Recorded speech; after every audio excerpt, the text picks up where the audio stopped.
Hit Radio, l'essentiel de l'actualité.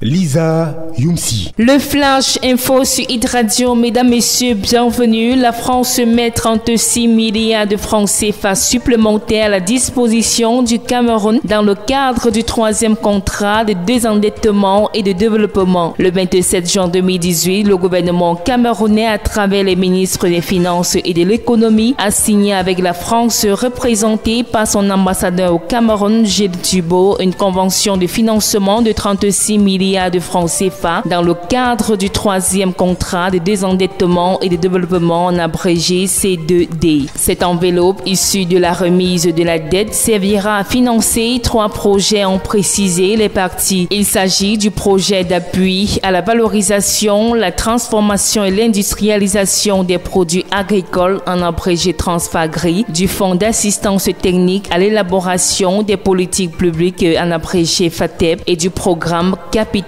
Régional 2. L'ONU renforce les capacités des journalistes sur la couverture et la promotion des scrutins pacifiques au Cameroun. Après Gaoundéré du 26 au 28 juin 2018, c'est Douala qui servira à son tour de cadre du 3 au 5 juillet 2018 au renforcement des capacités des journalistes en matière de couverture médiatique des élections et de promotion des scrutins pacifiques au Cameroun. Les échanges porteront entre autres sur les questions liées à l'éthique et à la déontologie journalistique, les enjeux de la régulation et de l'autorégulation, le traitement de l'information électorale, les principes de communication non sexiste dans le processus électoral, la pratique des réseaux sociaux. Près d'une trentaine de professionnels de médias de tous les secteurs privés et publics exerçant dans les régions du littoral du centre et du sud sont attendus.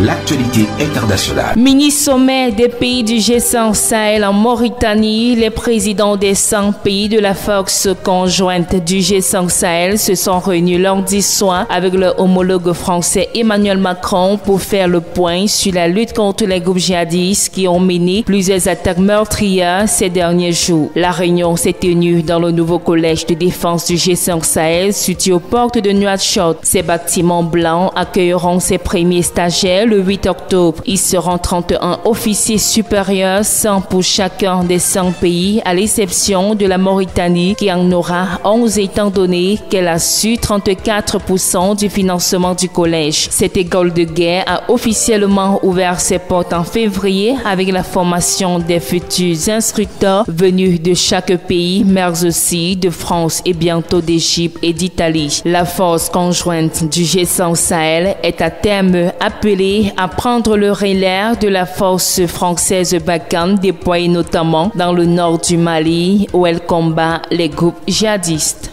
Francophonie, les dirigeants de l'Union africaine ont décidé de soutenir la candidature du Rwanda pour diriger la francophonie lors de leur sommet à Nouakchott. L'Union africaine a demandé à tous les membres de la francophonie de soutenir la candidature du Rwanda en la personne de la chef de la diplomatie rwandaise, Louise Mushikiwabo, à l'Organisation internationale de la francophonie, en abrégé OIF. La francophonie s'est invitée au sommet de Nouakchott avec la candidature du Rwanda pour diriger l'OIF après 4 ans de mandat de la Canadienne Michaëlle Jean, candidate à sa propre succession en octobre. Le prochain sommet de la francophonie devant désigner le futur chef de l'organisation doit se réunir les 11 et 12 octobre en Arménie. Fin du Flash Info sur Hit Radio. Mesdames, messieurs, restez en compagnie de nos programmes.